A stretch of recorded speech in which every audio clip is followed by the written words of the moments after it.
Assalamualaikum warahmatullahi wabarakatuh. Perkenalkan, nama saya Amarisi Pratama.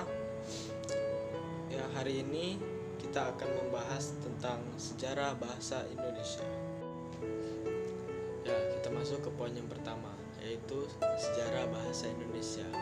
Membicarakan tentang bahasa Indonesia tidak terbentuk dengan sendirinya, namun merupakan pemisahan dan pengembangan dari bahasa Melayu yang telah dipakai sebagai bahasa perantara sejak dahulu kala dan dikeluarkan oleh Sumpah Pemuda pada tanggal 28 Oktober 1928, di mana salah satu isinya menyebutkan berbahasa yang satu, bahasa Indonesia. Ya, kita masuk ke poin yang kedua, yaitu peristiwa-peristiwa penting.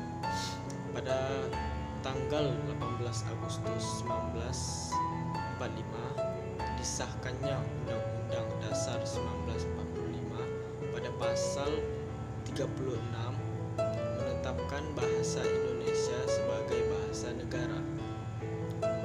Pada tanggal 25 sampai 28 Juni 1938 dilangsungkannya Kongres Bahasa Indonesia di Solo. Yang ketiga, pada tanggal 31 Agustus 1972, Menteri Pendidikan dan Kebudayaan menetapkan pedoman ejaan bahasa Indonesia yang disempurnakan. Dan yang keempat, pada tahun 1993 secara resmi berdirinya sebuah angkatan sastrawan muda yang menamakan dirinya Pujangga Baru. Ya, kita masuk ke poin yang ketiga, yaitu fungsi bahasa Indonesia. Fungsi bahasa Indonesia yang pertama sebagai lambang kebanggaan kebangsaan, yang kedua sebagai lambang identitas nasional, yang ketiga sebagai alat penghubung antar warga, antar daerah, dan antar budaya.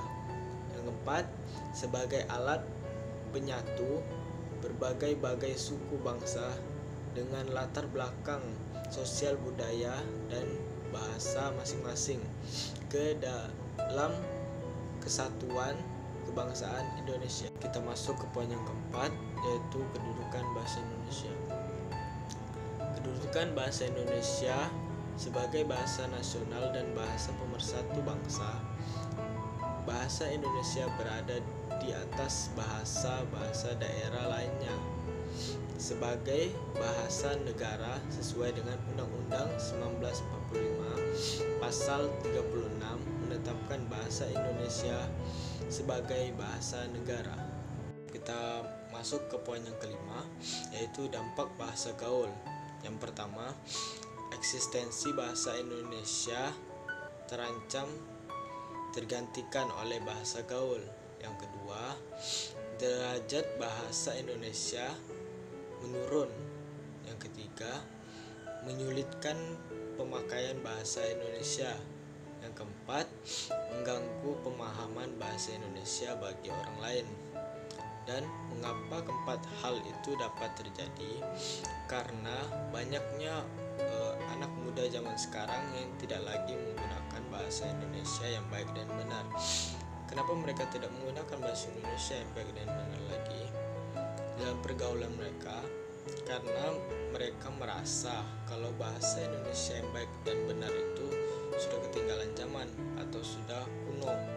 Jadi mereka lebih memilih bahasa gaul di dalam pergaulan mereka. Ya, kita masuk ke poin yang keenam, yaitu manfaat mempelajari bahasa Indonesia.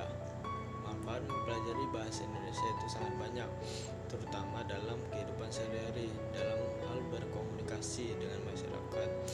Karena bahasa Indonesia adalah bahasa pemersatu bangsa Indonesia. Jadi kita dapat berkomunikasi dengan begitu banyak suku bangsa yang ada di Indonesia, dengan yang telah disatukan oleh satu kesatuan dan kebangsaan Indonesia. Beberapa hal atau manfaat yang dapat saya sampaikan dalam mempelajari bahasa Indonesia.